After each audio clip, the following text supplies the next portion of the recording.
ব্ল্যাঙ্কেটে করে মাদক পাচারের পর্দাফাঁস, 2 কোটি টাকা মূল্যে ব্রাউন সুগার উদ্ধার মালদা টাউন স্টেশনে।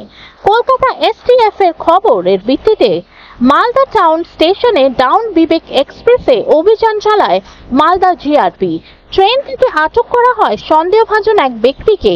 তার কাছে থাকা ব্ল্যাঙ্কেট সার্চ করতেই উদ্ধার হয় 460 গ্রাম ব্রাউন সুগার, যার বাজার মূল্য 2,20,00,000 টাকা। মণিপুর থেকে এই ব্রাউন সুগার নিয়ে আসা হচ্ছিল মালদা কালিয়াচকে। এই চক্রের সাথে আর কারা জড়িত আছে খতিয়ে দেখছে মালদা টাউন স্টেশনের জিআরপি।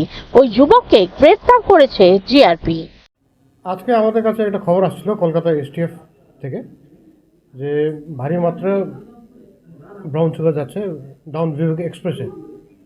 তো ওই খবর অনুযায়ী আমরা মালদা টাউন স্টেশনে অ্যাটেন্ড করি। তখন বিভাগ এক্সপ্রেস আসলো ডিব্রুগড় থেকে।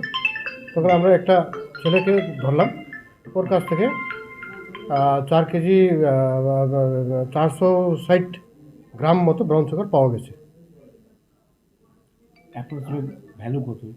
Value about market value 2 crores 2.20 crores এরকম হবে। এই কোথা থেকে কোথায় নিয়ে যাওয়া হচ্ছিল এটা? এই আসছিল মণিপুর থেকে আসছিল আর কি। মণিপুর থেকে আসলো আর যাচ্ছিল টুয়ার্ডস কালিয়াচক দিকে যাচ্ছিল আর উদ্দেশ্যে যাচ্ছিল। কীভাবে খবর পেলেন যেখানে? এটা আমাদের কাছে খবর দিয়েছিল, আমাকে খবর দিয়েছিল কলকাতা এসটিএফ থেকে খবর দিয়েছিল। তো ওটাকে আমরা ওয়ার্কআউট করতে গিয়ে এরকম পাওয়া গেছে আর কি। কোন ট্রেনে যাচ্ছিল, কী খবর ছিল? এটা বিবেক এক্সপ্রেস, ডাউন বিবেক এক্সপ্রেস, যেটা ডিব্রুগড় থেকে কন্যাকুমারী যায়, ওই ট্রেনে ছিল আর কি আমার। স্পেশাল ট্রেন না, এমনি normal train, express train, Delhi train যায় ওটা। কজন অ্যারেস্ট হয়েছে স্যার? একজন অ্যারেস্ট হয়েছে। নাম কি, তার বাড়ি কোথায়? ওর নাম তো এখন ডিসক্লোজ করতে পারবো না, কিন্তু বাড়ি হচ্ছে কালিয়াচক।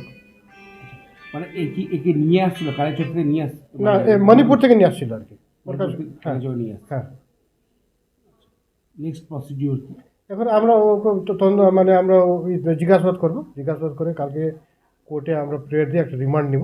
রিমান্ড নিয়ে আরও কারা কারা যুক্ত আছে ওদেরকে আমরা ধরা